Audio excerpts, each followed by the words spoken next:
नमस्कार दोस्तों, आज की कथा है माता लक्ष्मी और भगवान विष्णु जी की है। इसमें जीवन जीने के तरीके बताए गए हैं। मेरे साथ वीडियो में अंत तक बने रहे। बहुत समय पहले की बात है।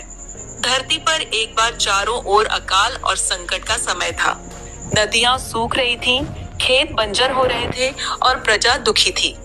सभी ऋषि मुनि परेशान होकर वैकुंठ धाम पहुंचे और भगवान विष्णु से सहायता की प्रार्थना की। भगवान नारायण ने मुस्कुराते हुए कहा, इस बार समाधान धरती पर ही छिपा है। एक रहस्यमयी शिला की खोज करो जो एक गुप्त स्थान पर छिपी है। वही शिला इस संताप का अंत करेगी।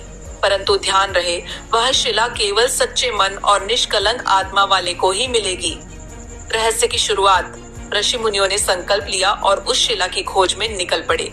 महीनों तक वे जंगलों, पर्वतों और नदियों के किनारे भटकते रहे। तभी एक दिन एक वृद्ध ऋषि को एक झरने के पास एक अजीब सी चमकती चट्टान दिखाई दी। जैसे ही उन्होंने उसे छूना चाहा, एक रहस्यमय आवाज गूंजी, यह चट्टान केवल उसी के हाथों उठेगी जिसकी नीयत माँ लक्ष्मी की तरह निर्मल है।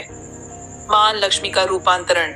उसी समय माँ लक्ष्मी ने भगवान नारायण से कहा, प्रभु, मैं पृथ्वी पर जाती हूँ, यह देखने कि वहाँ कौन वास्तव में निष्कलंक और योग्य है। माँ लक्ष्मी एक सामान्य स्त्री का रूप लेकर पृथ्वी पर आईं और कई गांवों में गईं। उन्होंने देखा कि अधिकतर लोग स्वार्थी, लोभी और भयभीत थे। एक दिन वह एक निर्धन ब्राह्मण के घर गईं। वह ब्राह्मण अत्यंत गरीब था, लेकिन उसका दिल सोने जैसा था।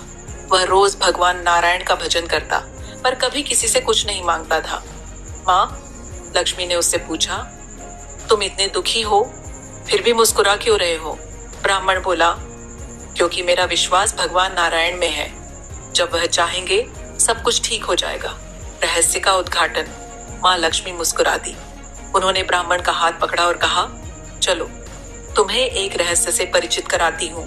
वह उसे उसी झरने के पास लेकर गई जहाँ वह शिला थी। जैसे ही ब्राह्मण ने चट्टान को छुआ, वह शिला सोने की हो गई और उसमें से दिव्य प्रकाश निकला। उस प्रकाश से वर्षा होने लगी। धरती हरी भरी हो गई और संकट टल गया। अंतिम रहस्य। तभी एक रहस्य और उजागर हुआ। वह शिला कोई साधारण चट्टान नहीं थी। वह स्वयं भगवान नारायण के हृदय का प्रतीक थी, जिसे उन्होंने धरती पर छुपा दिया था ताकि मानव की नीयत की परीक्षा ली जा सके।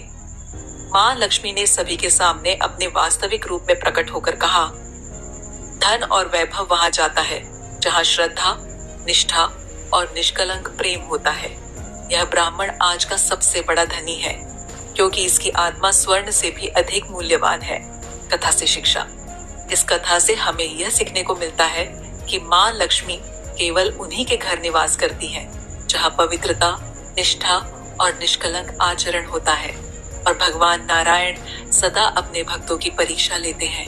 रहस्य, चमत्कार और भक्ति की इसी तरह से जीवन में सच्चा धन प्राप्त होता है। दोस्तों, फेसबुक में देख रहे हैं तो फॉलो करें और यूट्यूब में देख रहे हैं तो सब्सक्राइब करें। धन्यवाद। मिलते हैं एक नई वीडियो में।